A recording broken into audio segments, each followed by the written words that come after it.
Good evening, folks. Thank you for joining us tonight. I am Bossman. This is Biscuits and SEC Live. We are starting our off-season string of shows here, so looking forward to it tonight. We got a good show for you guys in store tonight. We don't have Hammer tonight. He's on a work trip right now, so couldn't make it tonight, so you just got me. We're going to keep these shows now during the off-season, hopefully to 30 minutes. I may go a little bit over 30 minutes tonight. We'll see how that goes. But right now, I think this show is really going to be about the way too early stuff. So after the season, right, we've got the way too early top 25s coming out, the betting odds for the 2026 national title, Heisman odds, things of that nature. So just wanted to do a kind of a quick show and give our thoughts on some of those going into the offseason, what 2026 may look like as well.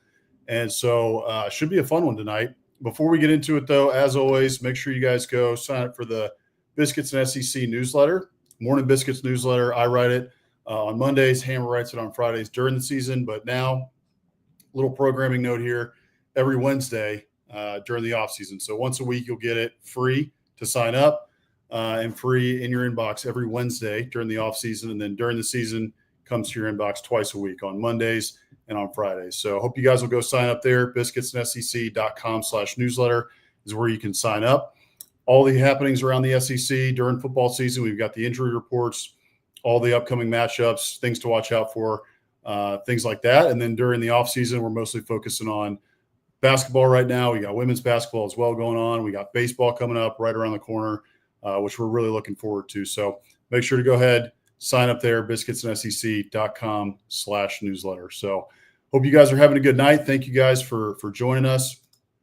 As I said at the top of the show, we got more folks joining as we go on, but going to try to keep this one to 30 minutes during the offseason. We'll try to keep these to 30 minutes.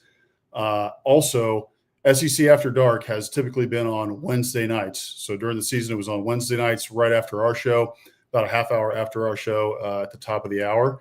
However, during the offseason, we're going to be doing it on Thursdays. We had a couple of the guys had to switch up the days. So Thursday nights now for SEC After Dark. We will remain here, Biscuits and SEC Live. We'll be on Wednesdays, 30-minute show on Wednesdays during the offseason. So thank you guys as well for following along with us during the season.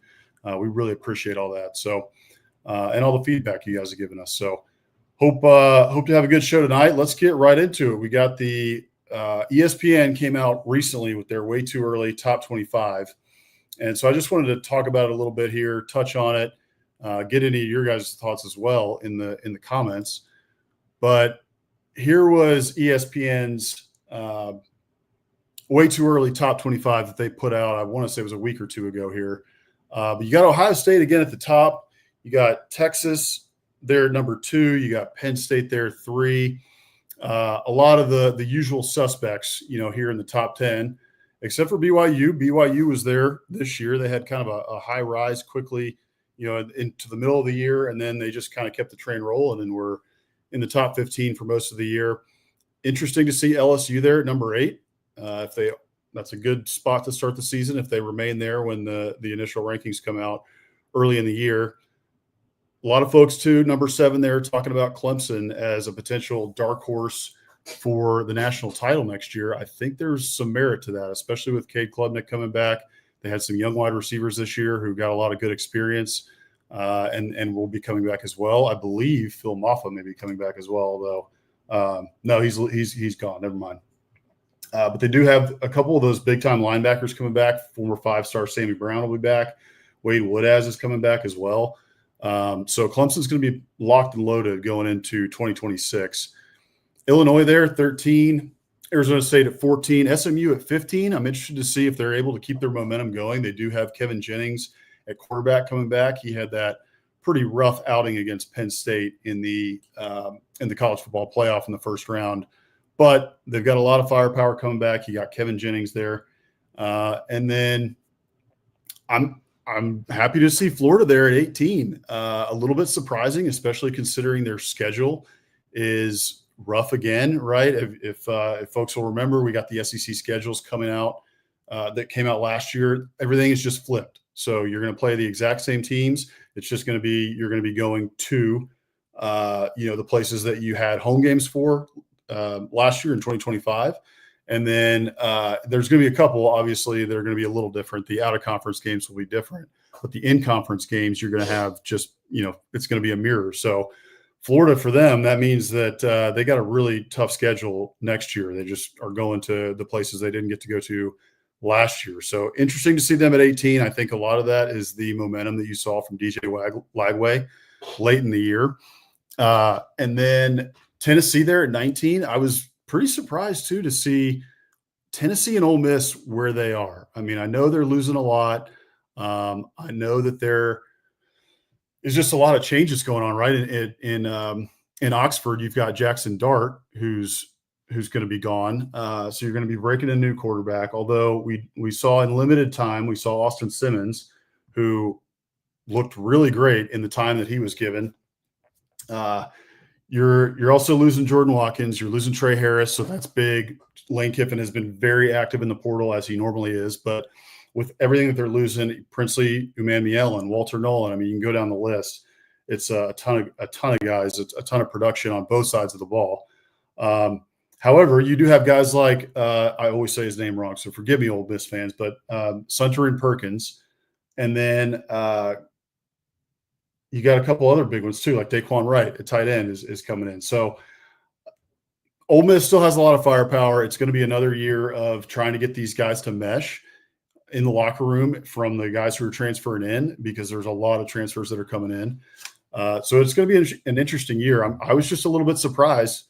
I'll pull the graphic back up here to see them at 25. I would have expected them a little bit higher, especially from ESPN, who likes to talk up Lane Kiffin and likes to blow him up. I'm not denigrating that at all. I'm just saying they like to talk about him. He's a lightning rod and gets a lot of media. So a little surprising to see them at 25. A little surprising as well to see Tennessee there at 19. I mean, you got Nico Iamaleava coming back.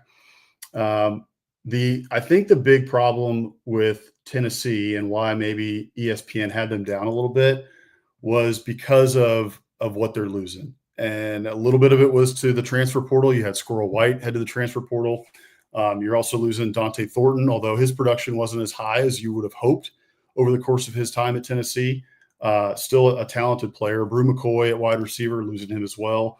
And then along the offensive line, you're losing Cooper Mays, John Campbell, and Spraggins. So, Tennessee's going to be working in a lot of newness along the offensive line, which with a young quarterback who struggled at times this year, that could be difficult. It could be interesting. Hey, Rick and Bonnie, good to see you guys. No Alabama. Did I miss? Maybe I missed it. No, they should be in there. Let's see. Where are they? Yeah, they're number 12 there. So I think that's pretty fair to have Alabama there at number 12. I mean, you are losing your starting quarterback. What was Jalen Milroe the best quarterback over the course of the last year? I don't think he lived up to expectations. He did early in the year. He looked incredible early in the year, looked like a Heisman candidate. However,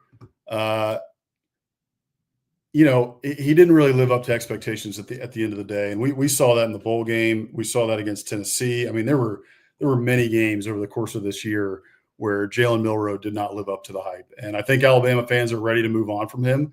And I think that's kind of why you're seeing, okay, ESPN right now is looking at Alabama and thinking this team has a lot of talent. Kalen DeBoer showed a lot in year one. However, they also had some serious problems. They had some serious losses. Okay, Rick, I'm not sure. You might be right. You might tell me what you're hearing out of Tuscaloosa, because I'm interested to see if Ty Simpson wasn't good enough to beat out Jalen Milroe this year, when Jalen Milroe really struggled, and there might have been some locker room stuff in the background that seems to be leaking out at this point as to why Jalen Milroe kept his job throughout the year. But Ty Simpson, he hasn't been able to beat out Jalen Milroe, and that surprises me a little bit with the way that Milroe played, at times last year. He's been in the system now for a while. Now he's been in DeBoer's system just 1 year, but he's been in Alabama for a while now. So he understands the culture. He understands the place, understands DeBoer's offense, hopefully. But you've also got a phenom coming in Keelan Russell. And I'm interested to see. He's talking a big game. I'm interested to see how he does. And Yeah, that's right. That's right, Rick. You got Ty Simpson was a 5-star. Keelan Russell's a 5-star too. So I think it's going to be a fascinating competition in Tuscaloosa going into next year. I got my eye on that one without a doubt. The other one, just I wanted to touch on real quick. I think A&M at 22 is pretty fair. Michigan, a little surprising that they're ranked, but I guess that win at Ohio State to end the year got them enough momentum, and they've also got Bryce Underwood coming in. They've got some momentum as well. Miami was the one that surprised me. A little bit surprised to see them all the way down there at number 23. I do understand you're losing Cam Ward, right? That's a big losing Cam Ward is huge. That guy's a phenom. He's an unbelievable player. He's going to be a top 5 pick, should be a top 5 pick, potentially number 1 overall pick in the NFL draft. You're losing a lot at wide receiver. You're losing Xavier Restrepo, Jacoby George, Isaiah Horton. They're losing Elijah Arroyo at tight end. So they're losing a lot. And I know that they've got Carson Beck coming in. The Carson Beck experiment is also something to watch here over the course of the offseason. We talked about it on last week's show. Carson Beck, he's got Tommy John surgery, right? His UCL, and his arm's in a cast right now. And is he going to be ready? Usually that surgery takes a long time to heal from. So I'm not so sure that he's going to be ready by the start of the year. There's a real possibility that it could go into early next year for him to be the starting quarterback. And to tell you the truth, I don't even know who's behind him, right? I need to look that up. So again, it's way too early. I haven't fully dived into all this. I'm just kind of looking at it surface level and giving my thoughts here. But even with all that said, I'm still a little bit surprised to see them that far down. I kind of figured they would be a little bit further up the chain in terms of the way too early top 25. So here's the title odds as well going into next year. We got Texas up there, number 1, Ohio State at number 2 in the odds, Georgia down there, Oregon, and then Penn State. I think one thing to point out, and most of you guys I think will know this, but it's worth pointing out, Texas, Ohio State, Georgia, and Oregon, all 4 of those teams are going to be breaking in a new quarterback. All those teams are losing a lot. You got Ohio State, who's losing Will Howard. They're going to be losing Travion Henderson, a running back. They're losing Quinshon Judkins. So Emeka Ibuka is going to be gone as well at wide receiver.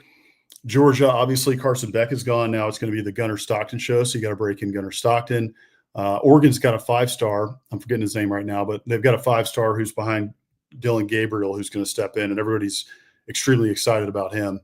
And then Texas, obviously, you've got Arch Manning, who you're going to have to break in, and Texas is losing. People are super high on Texas, and, it's understandable why people are high on Texas. They had a really good season. They wanted to win the national championship. They weren't able to win the national championship this year. However, they made it very far in the college football playoff, and they had talent all over the field. Their defense played exceptionally well, but they're losing a lot, right? You're going to have to break in Arch Manning. Do we really know what we have in Arch Manning? I don't think we do. Who really knows? It's going to be fascinating to watch to see what he looks like in camp. And, there's going to be ESPN's going to be salivating all over it. I'm sure they're going to have somebody embedded in camp, in Texas camp.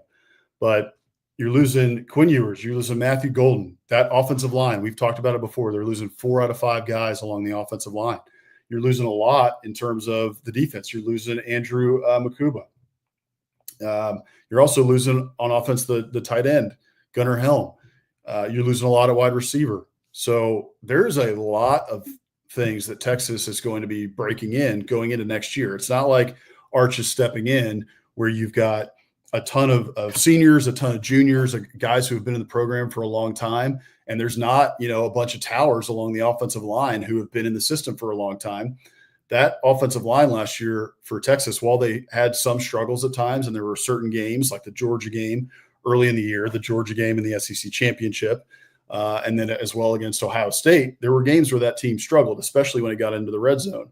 So that unit along the offensive line, they had their difficulties during the year. But I think most teams across the country, except for, a couple at the top, would have traded their offensive line for Texas's sight unseen. Texas had massive guys. Many of them are, if not all of them, all four of those guys, 4 to 5, are going to get drafted. And so you're losing a lot, and that's a big deal. So I think Texas is going to be good. They've got a lot of talent. They're backfilling. Sarkisian is recruiting well. He didn't go out and do a whole lot in the portal, but Texas is going to be fine. I'm just interested to see. I'm not so sure that everyone talking about how Texas, I mean, look, we got the odds right here, right? The odds, Texas is the favorite to win the national championship next year. We haven't seen a whole lot of Arch Manning. How do we know? How do we know? And you're also, you're losing their running back as well. They're losing Wisner. So you got the kid coming back from injury who should be back. So there's just a lot of question marks, and there's a lot of question marks, not just for Texas, but question marks for Ohio State, a lot of question marks for Georgia, question marks for Oregon. So I think that's what's going to make this next year fun. All these people at the top, right? All these teams at the top, all these guys with these odds-on favorites to win the national title have huge questions that are going to need to be answered. And that includes Penn State. Penn State's got Drew Aller coming back, but they lost 3, I think, at least, of their wide receivers to the portal. Their main wide receivers, right? They also are losing Tyler Warren, their big tight end. He's off to the NFL. So the big thing for Penn State, though, I will say this, is that they've got both of those running backs are coming back. Katron Allen and Nicholas Singleton, both of those guys will be back on campus. So that is a big deal for Penn State. But, Alabama, right? We can run down the list. Alabama, a lot of big questions. You got Notre Dame, big questions. They just lost a whole bunch of their coaching staff. They just hired Chris Ash to become their defensive coordinator. But they had a really good run with that coaching staff, and now a lot of that coaching staff is gone. You're also going to be losing Riley Leonard, right? So questions across the board here, and I think this is – they're kind of throwing odds at the wall here. Who really knows? It's going to be a fascinating year going into 2026 as to who might potentially win the college football title. So, okay, so I wanted to get into a little bit talking about Athlon Sports. They did their Way-Too-Early SEC predictions.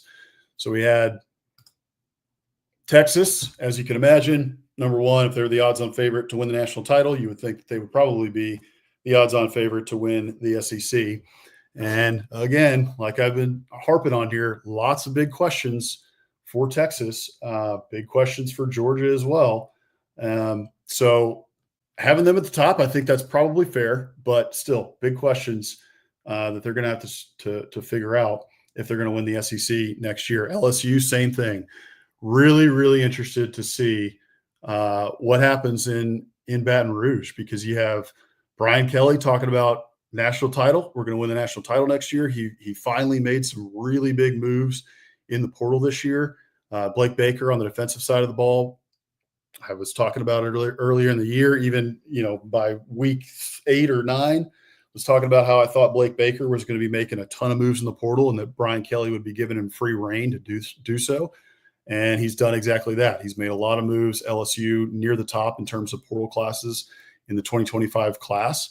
So Brian Kelly is trying to soup up that Ferrari in Baton Rouge, and we'll see if it's going to be enough.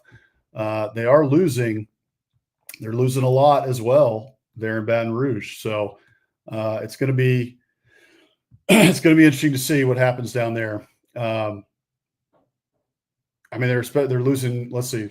I just found it here. Kyron Lacey, CJ Daniels, wide receiver, losing both of those guys.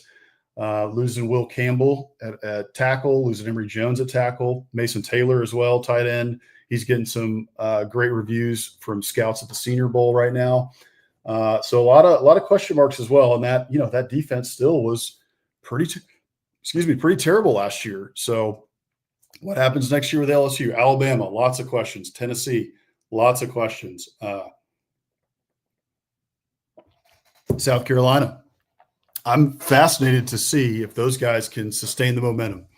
Can Shane Beamer sustain the momentum there in Columbia?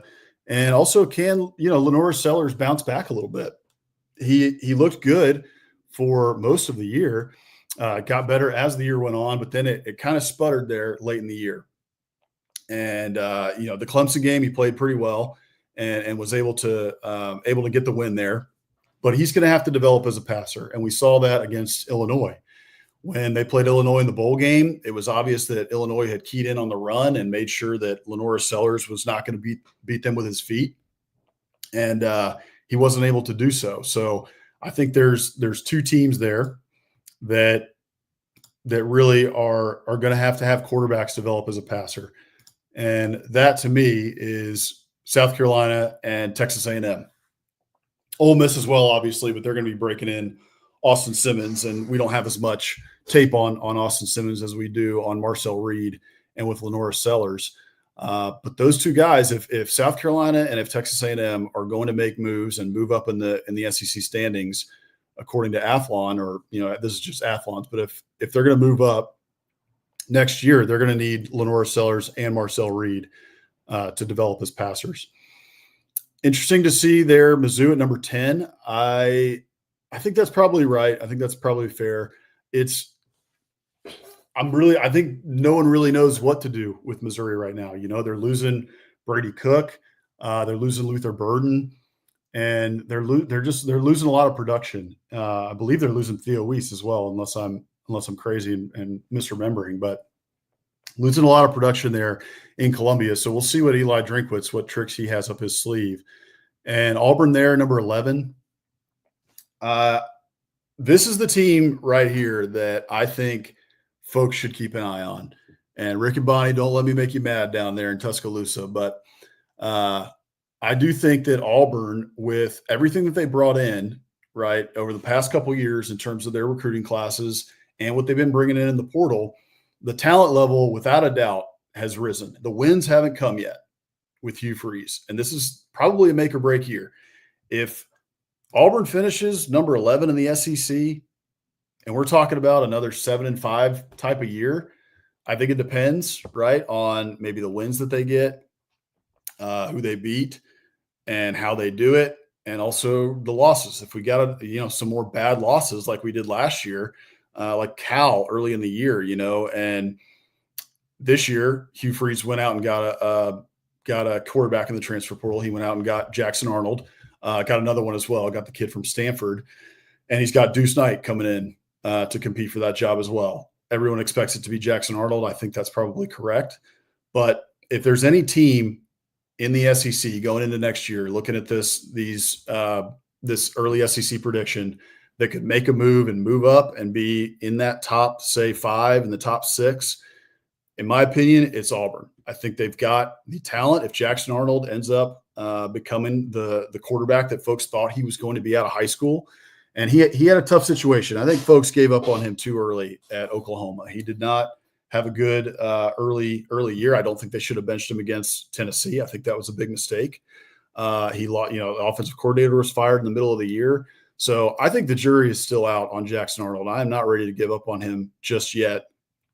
And I think he could have a really good year. He's got a ton of weapons there in Auburn, and they're not proven just yet. But you got Cam Coleman, you got Perry Thompson, 2 former 5-star wide receivers, and you are losing Jarquez Hunter, so that's going to hurt. But it's Auburn, right? We've always got running backs at Auburn, so I'm very interested to see how Jackson Arnold does next year, how Hugh Freeze utilizes him, because to date he's mostly been a running quarterback.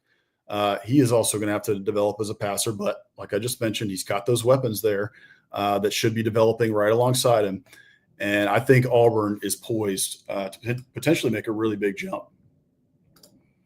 Let's see. Let's go through another couple of them. So I think you're also looking here down the bottom, a little interested that Vandy was so low. You got Diego Pavia coming back. I think that's a huge deal down there in Nashville.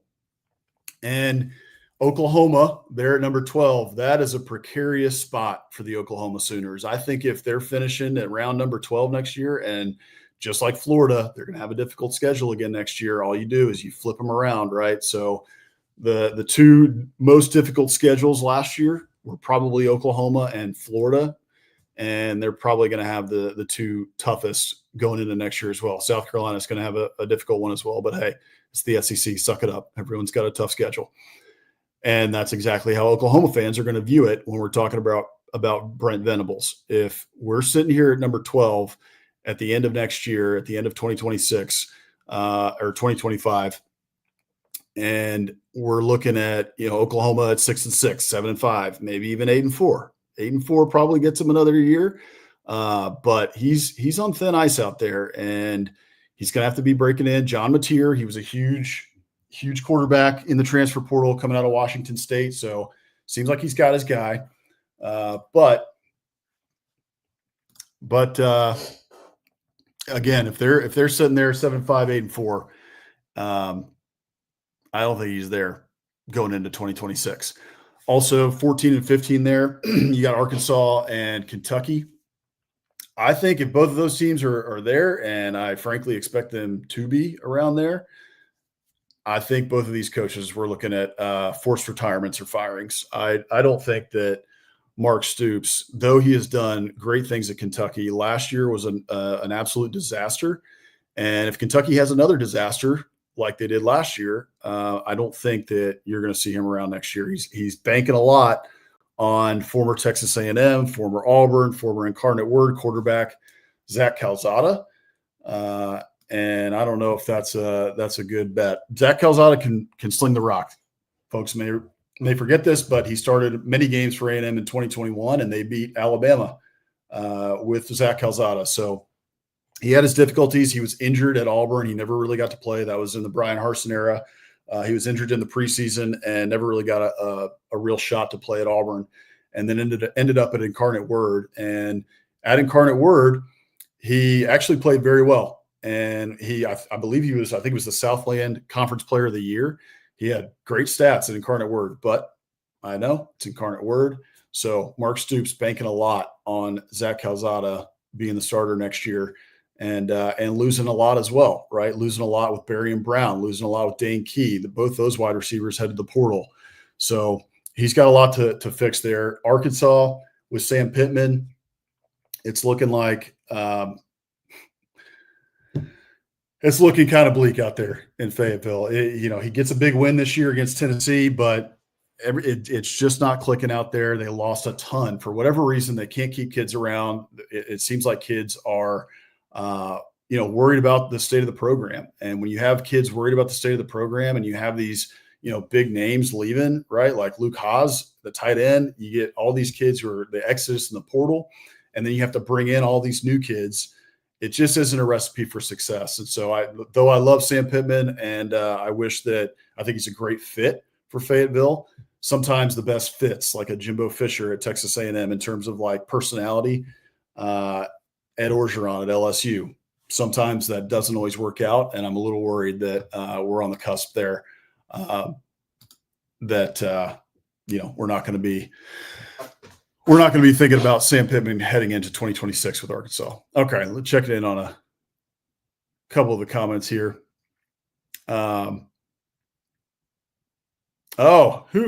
Let's see. I think we got a little bit of SEC or SEC, ACC. I don't know. I think I might have an idea of who Fart Smell is. Might be my little cousin here. Florida State fan, for folks who don't know. Your team's got dismantled in the postseason. He's talking about the SEC. I think I got to make a call after this. Good to see you, JT. SEC quickly falling behind the Big Ten. Potentially. We'll see. I don't know. And there was 15, 16, 17 years of dominance. And, the last 2 years it's been the Big Ten. But I'm not ready to say that the Big Ten is just going to be, dominant every single year. The Big Ten was super top heavy over the past year with, Ohio State, Penn State really at the top there. But they are starting to get a little bit of depth with Indiana, with Illinois, and some others. So Michigan potentially on the comeback under Sharon Moore. So we'll see. But I'm with you. The SEC, I think, was deep this year. We beat up on each other a lot. However, the top, it wasn't as top heavy, and there was no like absolute Georgia or Alabama, team that you just looked at and said, this team is one that absolutely should win the national championship. There was a lot at the top that was, it was just shaky. It was shaky at the top. So totally fair. All right. Finally, I wanted to talk a little bit about the The Heisman. Heading into next year, looking at the Heisman odds and the potential Heisman candidates. Kevin Jennings out of SMU. He had a really good year overall. Look at his stats, had a great year. I'm just a little worried after watching that Penn State game that he's got what it takes to win the Heisman. I think when the lights are on and when he plays the likes of the Clemsons of the world, who I think will be better next year, and the bigger teams, that he struggles a little bit. So I'm a little worried about Kevin Jennings. Jeremiah Love, I think, is solid. He'll be in there for sure. Garrett Nussmeier, totally fair that he's in there. To me, honestly, looking at this list, I think it's Jeremiah Smith's to lose. Jeremiah Smith at Ohio State, that guy's an absolute freak. And I also, for all the talk about the different teams at the top here, right? We were looking at the Way-Too-Early top 25, which has Ohio State there at number 1. They're losing Will Howard, but they're going to be breaking in the kid who was in Tuscaloosa for about 5 minutes, Julian Sayin. And Julian Sayin, from everything I'm hearing, Rick and Bonnie help me out here, but I'm pretty sure that everything that they're talking about with Julian Sayin, in fact, what Alabama folks thought Julian Sayin would be, was that he was the future. And then unfortunately, Saban retires and he ends up heading up to Columbus. But everything that I've heard and read about Julian Sayin is that he's the next phenom. And if that's the case, he could be even better than Will Howard. Will Howard struggled at times. He really came on and had a great playoff at the end of the year, which I think made him a lot of money going into the NFL draft. But if Julian Sayin is as good as advertised, as good as folks are saying, and could potentially even be better than Will Howard, I think he and Jeremiah Smith are going to have a fantastic 2025 season. And for that reason, I think Jeremiah Smith is probably the odds-on favorite, or should be the odds-on favorite, to win the Heisman in 2025. Sam Levitt, solid there. Drew Aller, I think Drew Aller is a good quarterback, but I struggle to see him potentially winning the Heisman, especially losing all those receivers like I touched on earlier in the show. Ryan Williams is going to have something. It's going to be interesting as well, right? To see, is it Keelan Russell or is it Ty Simpson? Does he have a quarterback who can get him the ball enough? Does he have a run game that can support, the opening up the passing lanes for him? Ryan Williams is a phenom. He's an incredible wide receiver, just like Jeremiah Smith. However, is he able to get open enough? Does he have a quarterback who can get him the ball enough in order to be, a Heisman-worthy candidate? There was also 2 others who are not, I don't have shown on this list, that ESPN mentioned. One of them was Cade Klubnik, who I think could potentially win the Heisman. I think he's going to be in the top 3 all year, especially right with that ACC schedule.